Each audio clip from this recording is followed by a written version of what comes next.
أعوذ بالله من الشيطان الرجيم. بسم الله الرحمن الرحيم. هل أتاك حديث الغاشية؟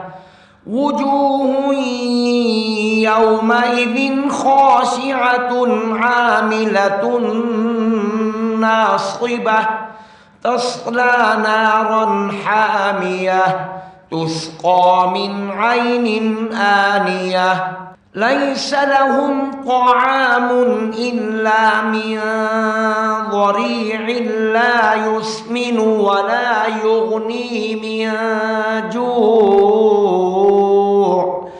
وجوه يومئذ ناعمة لسعيها راضية في جنة عالية لا تسمع فيها لاغية فيها عين جارية فيها سرر مرفوعة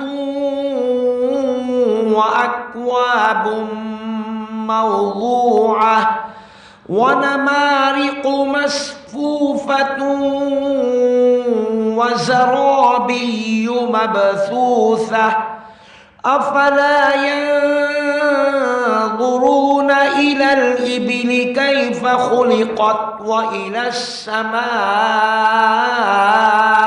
كيف رفعت وإلى الجبال كيف نصبت وإلى الأرض كيف سطحت فذكر إنما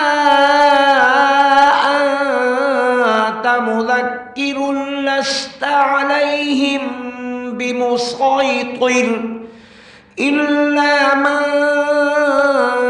تولى وكفر فيعذبه الله العذاب الأكبر إن إلينا إيابهم ثم إن علينا حسابهم صدق الله العظيم.